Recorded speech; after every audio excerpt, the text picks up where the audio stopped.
Hi, this is Guy Griffiths from GG Fit, and I'm here today with Alina.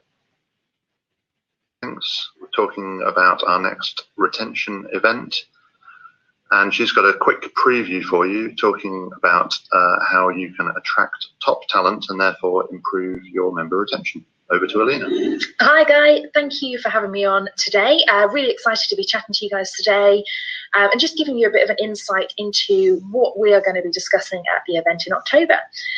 So today's webinar is going to be looking at how to attract top talent to your business. As you guys probably know, competition for top talent in the industry is rife. You have got to be up there and really put your best foot forward to make sure that you are attracting the top talent, whether it be a personal trainer, a receptionist, a cleaner, a manager.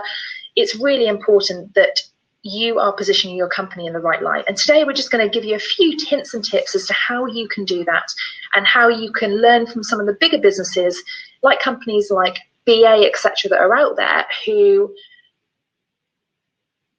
of putting their best foot forward and really attracting people to work for them rather than choosing their competitors.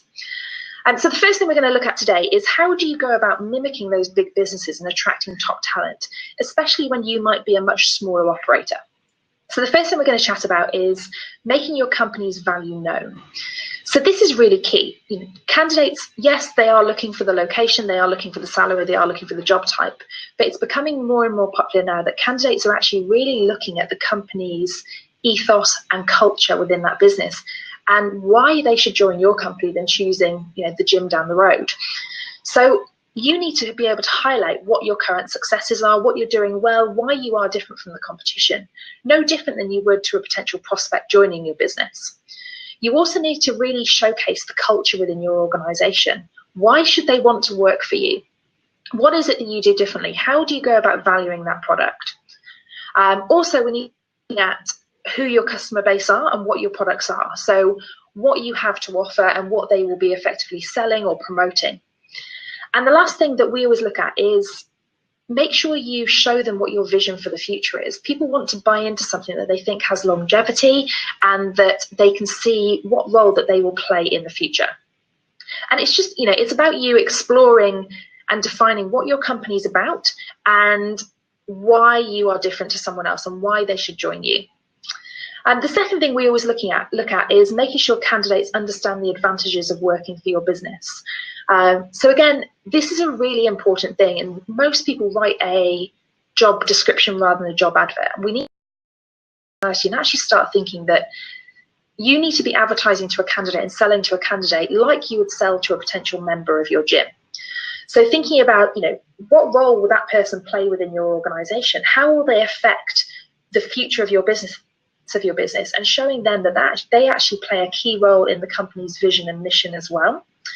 Highlighting what impact they will have. Everybody wants to feel like they're going to make an impact. Nobody wants to come to work and just do the job for the sake of it. They need to make, for them to be a really truly engaged and bought into your concept and your philosophies. They need to feel valued, and they need to feel that everything they do, whether it's swiping that member in at reception, through to taking a PT session, through to cleaning poolside, they need to feel that actually what they're doing has value and has a real impact on the business. And we know it does, but a lot of the time I think we forget to show employees how much we value and what role they play in that bigger picture. And it's also talking about how you're going to nurture and develop them as well.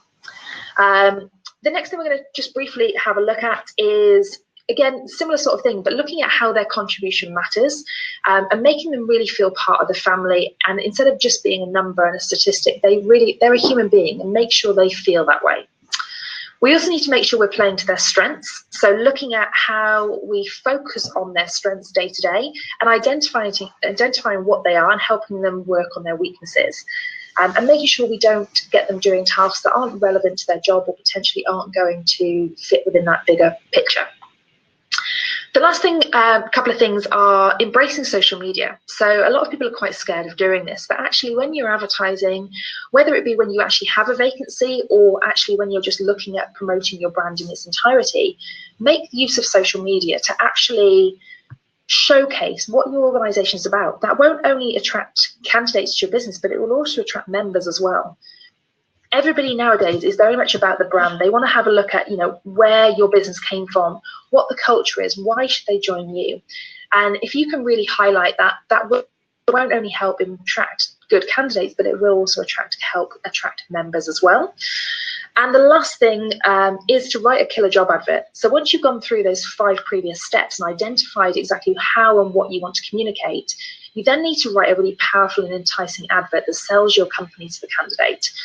It's your job to sell to them as much as it's their job to sell to you. So get rid of your job descriptions. Shouldn't be a list of demands. Make an attractive advert that makes people want to work for your brand. So I think that will be my top 6 tips for you guys on how to attract top talent. We will obviously be going into that in a lot more detail in the event in October. So if you haven't done so already, please make sure you head over to the website and buy your tickets today. That's brilliant. Thanks, Alina. A really good quick insight there. I hope you found that useful. So thanks, Alina, and thank you for tuning in to this webinar. We'll be here again the same time next week with some more previews. And if you, as Alina says, if you haven't done so already, please book your tickets for Retention. It's on the 9th of October, and you can get your tickets at ggfit.com/RRR. Thank you.